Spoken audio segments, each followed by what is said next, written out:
Hello students, welcome to Allotrope classes, one step ahead for learning, where we help you to achieve your goals.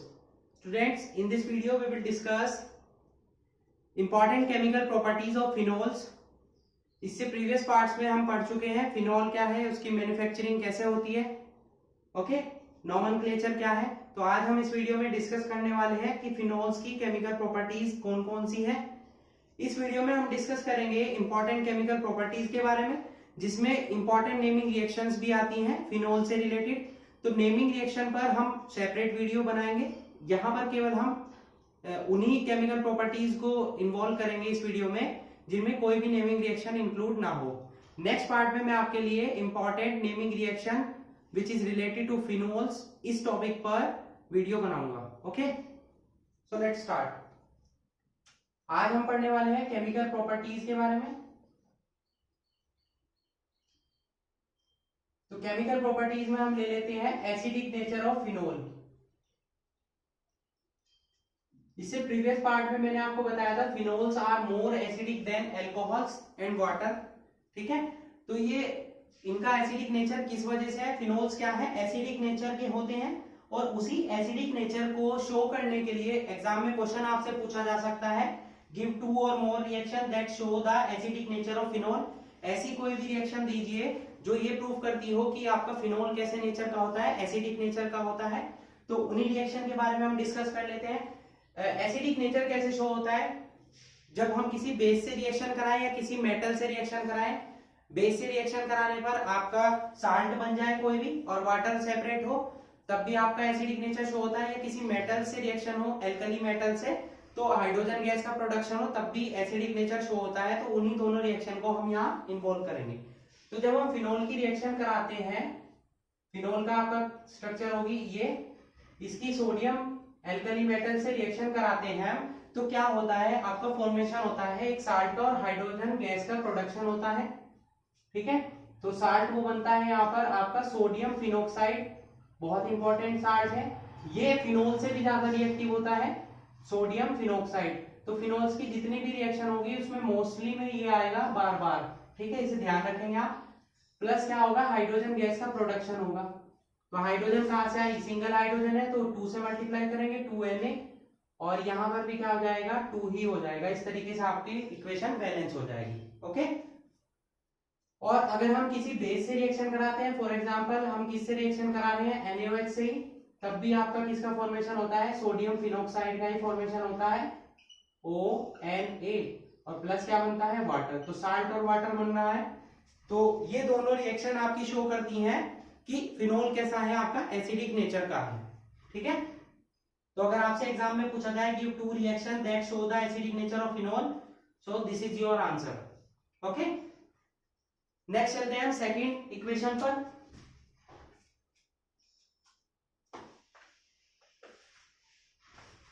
Second equation हम ले लेते हैं important properties में, reduction. Phenol का जब हम reduction कराते हैं तो हमें अलग अलग टाइप के कंपाउंड्स मिलते हैं अलग अलग कंडीशंस में, ओके। तो फर्स्ट ले लेते हैं, जब फिनोल को हम हीटअप करते हैं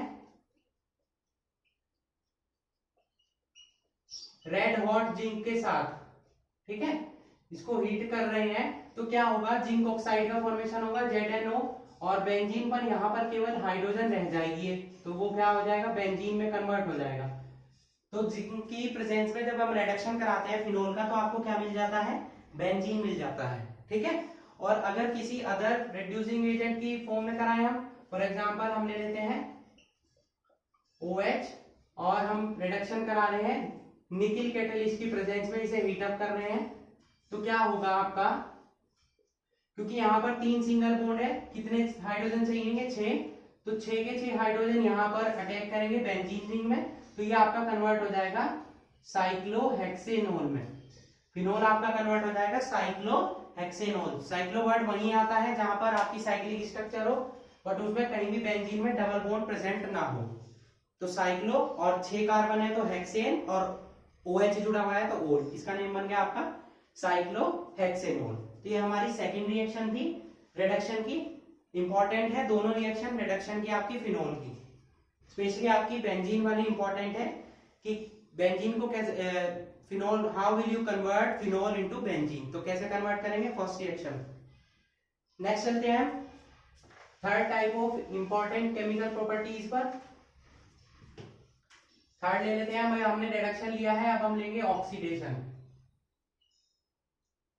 ओके, तो फिनोल का जब हम ऑक्सीडेशन कराते हैं, या वो एयर की प्रेजेंस में हो या किसी अदर ऑक्सीडाइजिंग एजेंट की प्रेजेंस में हो, तो आपको क्या मिलता है, बेंजोक्विनोन मिलता है। अब बेंजोक्विनोन की स्ट्रक्चर कैसी होगी, चलिए देखते हैं। जब हम फिनोल को क्या करते हैं, हीट करते हैं या एयर की प्रेजेंस में इसका ऑक्सीडेशन होता है, तो आपको स्ट्रक्चर मिलती है ये आपकी स्ट्रक्चर है। क्योंकि ये पैरा पोजीशन पर है तो इसे हम बोलते हैं क्या है, पैरा बेंजोक्विनोन।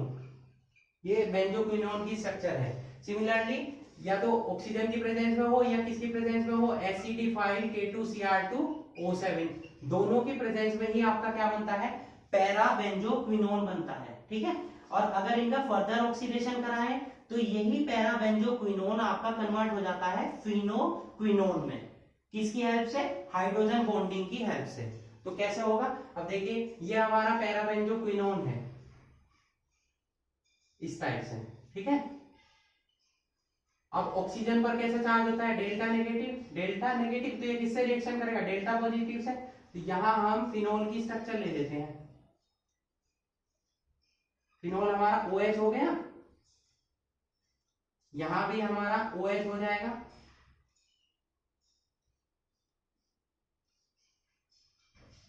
ये हमारे फिनोल के मॉलिक्यूल हो गए। तो यहां पर डेल्टा पॉजिटिव होगा हाइड्रोजन पर, और ऑक्सीजन पर क्या है, डेल्टा नेगेटिव। तो ये इस तरह से बॉन्डिंग कर लेता है। हाइड्रोजन बॉन्डिंग की हेल्प से आपका जो पैरा बेंजोक्विनोन है वो कन्वर्ट हो जाता है किसमें, फिनोक्विनोन में। ये आपका क्या बन गया, फिनोक्विनोन। ठीक है, ये भी हमारा ऑक्सीडेशन का ही एग्जांपल है, क्योंकि आपका बेंजोक्विनोन बनेगा ऑक्सीडेशन में, तभी वो कन्वर्ट होगा आपके किसमें, फिनोक्विनोन में। ठीक है, तो हमारा रिडक्शन हो चुका है, ऑक्सीडेशन हो गया, एसिडिक नेचर हो गया। अब हम चलते हैं अपनी आगे की रिएक्शंस पर। ओके, तो प्लीज नोट इट।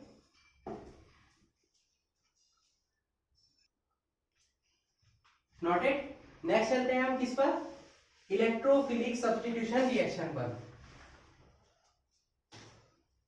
और इलेक्ट्रोफिलिक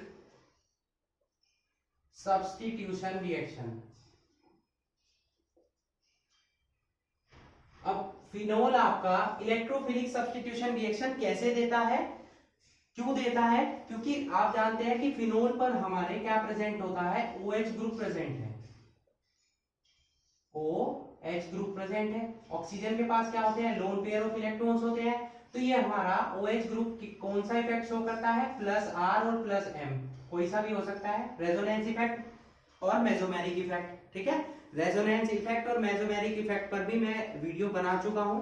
अगर आपने वो वीडियो नहीं देखा है तो आप जाकर देखिए, आपको क्लियर हो जाएगा कि रेजोनेंस इफेक्ट और मेसोमेरिक इफेक्ट क्या होते हैं और कौन कौन से ग्रुप किन किन कंडीशंस में इन इफेक्ट को शो करते हैं। स्टूडेंट्स, अगर आपको ऑर्गेनिक केमिस्ट्री पढ़नी है तो resonance effect, inductive effect, electromeric effect, ये सभी इफेक्ट आपको क्लियर होने चाहिए कि किस कंडीशन में, किस मॉलिक्यूल में आपका कौन सा इफेक्ट शो होता है। ठीक है, तो हमारा OH जो है वो हमारा +R या +M दोनों एक ही होते हैं, ये इफेक्ट शो करते हैं। ठीक है, तो +R और प्लस इफेक्ट क्यों शो करते हैं, ऑक्सीजन के पास lone pair of electrons present है। अब ये लोन पेयर ऑफ इलेक्ट्रॉन्स आपके कहां जाते हैं, ये इलेक्ट्रॉन्स आपके बेंजीन रिंग में एंटर करते हैं, जिससे कि आपका फिनोक्साइड आयन का फॉर्मेशन होता है। कैसे होता है, चलिए वो सिखाते हैं हम आपको। ये इलेक्ट्रॉन यहाँ शिफ्ट हो जाएंगे डबल बॉन्ड के, तो यहाँ पर क्या होगा, ये इलेक्ट्रॉन यहाँ आ जाएंगे। ठीक है, तो आपका क्या बनेगा, रेजोनेंस स्ट्रक्चर्स बनती है। रेजोनेंस स्ट्रक्चर मैंने आपको प्रीवियस पार्ट में भी सिखाई थी बनानी फिनोल की। यहाँ पर भी वही कंडीशन है कि ये इलेक्ट्रॉन यहाँ आ गया तो इस पर इलेक्ट्रॉन और नेगेटिव चार्ज आ जाएगा, और यहाँ पर डबल बॉन्ड है, ऑक्सीजन के पास एक लोन पेयर ऑफ इलेक्ट्रॉन बचा प्लस में पॉजिटिव चार्ज। अब ये शिफ्ट होगा यहाँ पर, तो ये इलेक्ट्रॉन आ जाएंगे इस कार्बन पर। ठीक है, तो यहाँ पर डबल बॉन्ड, यहाँ डबल बॉन्ड, यहाँ आ जाएंगे आपके इलेक्ट्रॉन्स और नेगेटिव चार्ज। बाकी आपका ऊपर वाला पार्ट सेम रहेगा अभी। देन ये इलेक्ट्रॉन्स कहाँ जाएंगे, ये इलेक्ट्रॉन अब यहाँ जाएंगे, तो ये इलेक्ट्रॉन कहाँ जाएंगे, इस कार्बन पर। तो आपकी स्ट्रक्चर बन जाएगी अब ये 1 यहाँ पर डबल बॉन्ड आ जाएगा, यहाँ इलेक्ट्रॉन और नेगेटिव चार्ज, यहाँ आपका ऑक्सीजन विद पॉजिटिव चार्ज। अब ये कन्वर्ट होगा किसमें, फिर आगे कन्वर्ट हो जाएगा ये इस तरीके से जो भी स्ट्रक्चर्स बनती है उन्हें हम क्या बोलते हैं, रेजोनेंस स्ट्रक्चर्स। ऑक्सीजन के पास फिर से इलेक्ट्रॉन आ गया, अब देखेंगे बॉन्ड क्या हो गया, आपके चेंज हो चुके हैं। तो ये रेजोनेंस स्ट्रक्चर है, इनकी वजह से क्या हो रहा है, ऑक्सीजन पर कैसा चार्ज आ रहा है, पॉजिटिव चार्ज आ रहा है। और जो बेंजीन रिंग है आपकी, उसमें इलेक्ट्रॉन क्या हो रहे हैं, अंदर एंटर हो रहे हैं। तो बेंजीन का रेजोनेंस हाइब्रिड कुछ ऐसा बन जाएगा कि सर्कल फॉर्म में यहाँ नेगेटिव चार्ज और ऑक्सीजन पे कैसा चार्ज है, पॉजिटिव चार्ज। तो कुछ ये बन जाएगा, क्योंकि बार बार इन तीनों स्ट्रक्चर में आप देख सकते हैं कि बेंजीन रिंग में आपका इलेक्ट्रॉन्स क्या कर रहे हैं, मूव कर रहे हैं। तो बेंजीन रिंग पर नेगेटिव चार्ज आ गया, जिसकी वजह से ये क्या कर रही है, बेंजीन रिंग अट्रैक्ट हो रही है इलेक्ट्रोफिलिक सब्स्टिट्यूशन रिएक्शन के लिए। इतना क्लियर हुआ कि इलेक्ट्रोफिलिक सब्स्टिट्यूशन रिएक्शन क्यों हो रही है आपकी बेंजीन रिंग में। अब ले लेते हैं हम इनके एग्जांपल्स, ठीक है। तो फर्स्ट एग्जांपल हम ले लेते हैं, चलिए, हैलोजिनेशन। जब हम किसी भी हैलोजन से रिएक्शन कराते हैं तो वो हमारा क्या है, इलेक्ट्रोफिलिक सब्स्टिट्यूशन रिएक्शन का एग्जांपल होता है। ओके, तो चलिए हम रिएक्शन कराते हैं फिनोल की। तो फिनोल की स्ट्रक्चर आपकी ये हो गई। जब इसकी रिएक्शन कराते हैं आप किसी भी हैलोजन से, जैसे कि क्लोरीन वाटर या ब्रोमीन वाटर से आप रिएक्शन कराते हैं, तो आपको मिक्सचर मिलता है।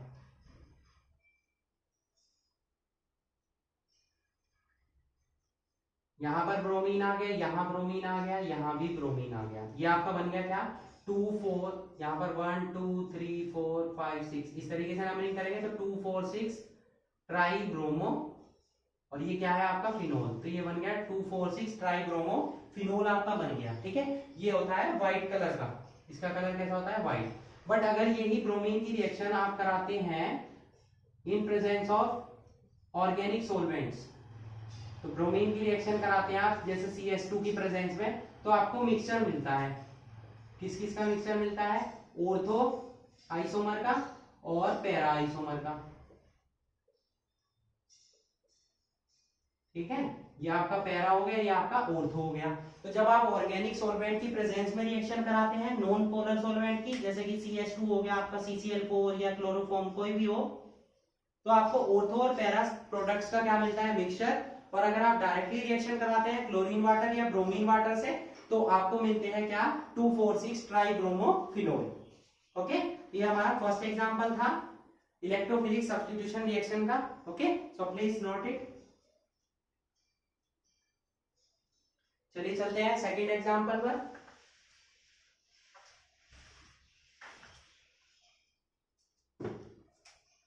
सेकंड एग्जांपल हम ले लेते हैं सल्फोनेशन। जब हम कंसंट्रेटेड H2SO4 से रिएक्शन कराते हैं किसी भी कंपाउंड की, तो उस रिएक्शन को हम क्या बोलते हैं, सल्फोनेशन रिएक्शन, ठीक है। जैसे कि हम यहाँ पर फिनोल की करा रहे हैं रिएक्शन, तो इसकी अलग अलग कंडीशन है। कम टेम्परेचर पर अगर आप कंसंट्रेटेड H2SO4 से रिएक्शन कराते हैं इसकी, तो आपको ऑर्थो प्रोडक्ट मिलता है, और ज्यादा टेम्परेचर पर कराते हैं तो आपको क्या मिलता है, पैरा प्रोडक्ट मिलता है, ठीक है। तो जब सल्फोनेशन होगा इसका, कंसंट्रेटेड H2SO4 से रिएक्शन होगी अप्रोक्सीमेट 288 केल्विन टू 298 केल्विन पर, और फिर हम टेम्परेचर को क्या कर देंगे, इंक्रीज कर देंगे।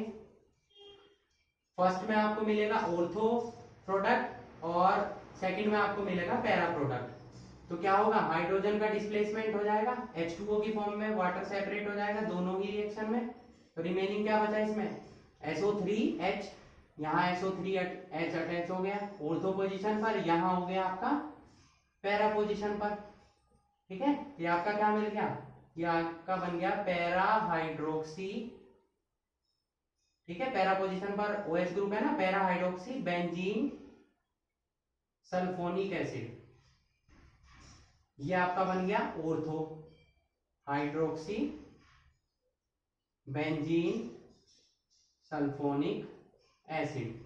देखो बेंजीन सल्फोनिक एसिड की स्ट्रक्चर होती है ये SO3H। तो इसके ऑर्थो पोजीशन पर जब OH आएगा तो ऑर्थो हाइड्रोक्सी हो गया, पैरा पोजीशन पर आएगा तो पैरा हाइड्रोक्सी हो गया। क्लियर। तो ये हमारे सल्फोनेशन के थ्रू मिले, ये हमारा सेकंड एग्जांपल हो गया। ओके, नेक्स्ट चलते हैं हम थर्ड एग्जांपल पर। आप वीडियो को पॉज करके इन्हें नोट कर सकते हैं, अपने नोट्स प्रिपेयर कर सकते हैं। वैसे मैं मोस्टली वीडियोस में क्या करता हूँ कि जो मैं आपको पढ़ाता हूँ उसकी आपको पीडीएफ की फॉर्म में नोट्स भी आपको डिस्क्रिप्शन बॉक्स में लिंक मिल जाते हैं, तो वहां से जाकर भी आप उन्हें डाउनलोड कर सकते हैं। थर्ड एग्जांपल ले लेते हैं हम, नाइट्रेशन इंपॉर्टेंट है, ठीक है। नाइट्रेशन जब आप कराते हैं तो इसमें भी आपको क्या है, मिक्स कंपाउंड मिलते हैं, ठीक है। फॉर एग्जांपल जब हम फिनोल की रिएक्शन कराते हैं, नाइट्रेशन कराते हैं डाइल्यूट HNO3 की प्रेजेंस में, अप्रोक्सीमेट दिस टेम्परेचर, तो आपको क्या मिलते हैं, वही ऑर्थो और पैरा प्रोडक्ट का मिक्सचर मिलता है।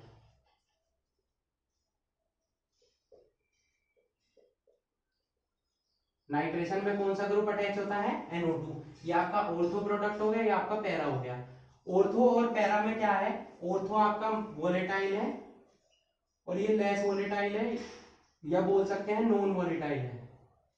वोलेटाइल जिनकी वेपर्स इजीली बन जाते हो। अब इसमें क्या है, इसकी वेपर जल्दी बन जाती है क्योंकि इसमें कौन सी बॉन्डिंग होती है आपकी, इंट्रामोलिकुलर हाइड्रोजन बॉन्डिंग होती है जो कि वीक होती है। इसमें होती है आपकी इंटरमोलिकुलर हाइड्रोजन बॉन्डिंग जो कि आपकी स्ट्रॉन्ग होती है। अब इंट्रामोलिकुलर इंटरमोलिकुलर हाइड्रोजन बॉन्डिंग की वजह से क्या होगा, ये आपका इंट्रामोलिकुलर हाइड्रोजन बॉन्डिंग होती है वीक, तो इसे जब आप गर्म करेंगे इसकी वेपर्स बन जाएंगी, तो मींस ये वोलेटाइल है। इस प्रोसेस को क्या बोलते हैं, स्टीम डिस्टिलेशन। स्टीम डिस्टिलेशन वो प्रोसेस है जिसकी हेल्प से आप ऑर्थो और पैरा प्रोडक्ट को सेपरेट कर सकते हैं, क्योंकि इसकी वेपर्स बन जाएंगी, ये जल्दी सेपरेट हो जाएंगे, ये वहीं पर रह जाएगा बीकर में ही, ठीक है। तो इस तरीके से आप दोनों को सेपरेट कर सकते हैं। अगर आपसे रीजन पूछे कि ये वोलेटाइल क्यों है, नॉन वोलेटाइल क्यों है, क्योंकि इसमें होती है इंट्रामोलिकुलर हाइड्रोजन बॉन्डिंग। कैसे होती है, देखिए ये हमारे पास OH प्रेजेंट है, यहाँ पर NO2 की स्ट्रक्चर कुछ ऐसी होती है। तो क्या होगा, ये हाइड्रोजन इस ऑक्सीजन से क्या कर लेता है, बॉन्डिंग कर लेता है। तो जब एक ही मॉलिक्यूल में आपकी बॉन्डिंग होती है तो उसे हम बोलते हैं क्या है, इंट्रामोलिकुलर हाइड्रोजन बॉन्डिंग। और जब आपकी अलग अलग मॉलिक्यूल में हाइड्रोजन बॉन्डिंग होती है तो उसे हम क्या बोलते हैं, उसे हम बोलते हैं क्या, इंटरमोलिकुलर। इंटरमोलिकुलर कैसे होगी, देखिए सपोज आपके पास ये फिनोल है, ऐसे बना लेते हैं, ये आपका फिनोल प्रेजेंट है, ठीक है। यहाँ पर NO2 ग्रुप होगा इसके प्रेजेंट, ये हमारा क्या हो गया, पैरा नाइट्रोफिनोल हो गया, ठीक है। पैरा नाइट्रोफिनोल हो गया। एक और मॉलिक्यूल हम ले लेते हैं इसी का ही,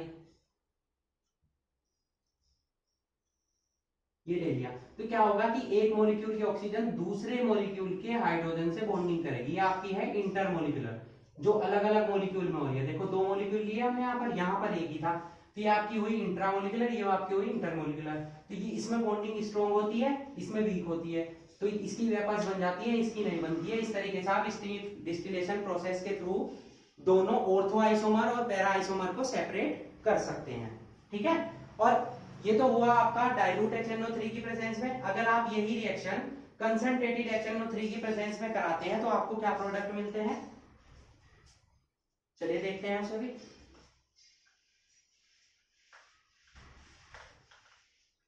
अगर हम यही रिएक्शन कराते हैं किसके, इंपॉर्टेंट कंपाउंड बनता है, रिएक्शन इंपॉर्टेंट है आपकी ये OH, फिनोल की रिएक्शन कराते हैं with concentrated HNO3 and concentrated H2SO4, तो आपको एक प्रोडक्ट मिलता है। यहाँ पर आपका फिनोल प्रेजेंट है OH, यहाँ भी NO2, यहाँ भी NO2, यहाँ भी NO2, ठीक है। ये बन गया आपका 2,4,6 ट्राई नाइट्रो फिनोल, ठीक है। क्या बना, 2,4,6 ट्राई नाइट्रो फिनोल। बहुत इंपॉर्टेंट कंपाउंड है, इसका नेम क्या है हमारा, पिक्रिक एसिड। एग्जाम में इस नेम से इसका क्वेश्चन आता है, how you can prepare picric acid from phenol, ठीक है। तो रिएक्शन इंपॉर्टेंट है, आप इसे प्रैक्टिस करेंगे इसकी अच्छे से। तो these are the examples of electrophilic substitution reaction, okay. Next, यहां पर हमारे 4 पॉइंट कंप्लीट हो गए। एक पॉइंट और ले लेते हैं हम, इंपॉर्टेंट है वो भी। चलिए 5th पॉइंट ले लेते हैं, वो भी इंपॉर्टेंट है आपका। 5th पॉइंट है हमारा फॉर्मेशन ऑफ फिनोल थैलीन। फिनोफ्थलीन आपने यूज किया होगा ना, 11th क्लास में भी आपने यूज किया होगा। इंडिकेटर होता है जो कि आपका बेस के साथ कैसा देता है, पिंक कलर, और एसिड के साथ कैसा रहता है, वो कलरलेस। तो वो कैसे बनता है, तो वो फिनोल की हेल्प से ही बनता है। एक हमारा कंपाउंड होता है थैलिक एसिड, ओ सॉरी थैलिक एनहाइड्राइड, उसकी स्ट्रक्चर होती है ये आपका है क्या, थैलिक एनहाइड्राइड। ओके, इसे थोड़ा सा इधर लिख लेंगे, थैलिक एनहाइड्राइड। इसकी रिएक्शन कराते हैं हम फिनोल मॉलिक्यूल से। इसमें हम लेंगे फिनोल के 2 मॉलिक्यूल, एक पर हाइड्रोजन यहाँ पर और एक पर हाइड्रोजन यहाँ पर, कुछ इस तरीके से बना लेंगे आप, ताकि आपको क्लियर हो जाए। तो जब हम इसे कंसंट्रेटेड H2SO4 की प्रेजेंस में फिनोल को हीट करते हैं किसके साथ, थैलिक एनहाइड्राइड के, तो आपका बनता है क्या, फिनोल्फथालीन। कैसे बनेगा, अब ये देखिए, ये ऑक्सीजन इन दोनों हाइड्रोजन मॉलिक्यूल को क्या कर लेती है, सेपरेट कर लेती है, ठीक है। फिनोल में OH प्रेजेंट होता है। ये हाइड्रोजन मैंने बेंजीन रिंग वाले लिए हैं, क्योंकि हर कार्बन पर एक हाइड्रोजन क्या होता है, अटैच होता है बेंजीन में। तो ये H2O आपका सेपरेट हो गया, और ये कैसे अटैच होगा, ऐसे ही जैसा आपने बना रखा है बिल्कुल। ये आपका C, ये ऑक्सीजन तो एज इट इज रहा, ये ऑक्सीजन भी एज इट इज रहा, ये सब बॉन्ड एज इट इज रहे। अब इस कार्बन की 2 वैलेंसी फ्री हुई, तो एक से ये यहाँ जुड़ जाएगा, एक से यहाँ जुड़ जाएगा। यहाँ पर हमने जोड़ दी ये बेंजीन रिंग, यहाँ पर दूसरी साइड से बेंजीन रिंग, और यहाँ पर क्या था, OH, यहाँ भी OH। तो ये आपकी किसकी स्ट्रक्चर होगी, फिनोल्फथालीन की। इस रिएक्शन की हेल्प से आप क्या बना सकते हैं, फिनोल्फथालीन। तो इंपॉर्टेंट है, क्योंकि आपने कंपाउंड तो पढ़ा हुआ है फिनोल्फथालीन, बट उसको आपको ना तो फॉर्मूला पता था, ना उसकी मेथड ऑफ प्रिपरेशन पता था। जब आपने 11th क्लास में इसका नाम सुना होगा as a indicator practical lab में। तो अब आप बता सकते हैं टीचर को कि फिनोल्फथालीन का फॉर्मूला क्या है and how can it be prepared with the help of phenol. Okay, so these are the important chemical properties of phenol. और भी chemical properties हैं, but वो सारी naming reaction से related है, उनके बारे में हम next lecture में discuss करेंगे. So that's it for today. Hope you enjoyed the video and thanks for watching.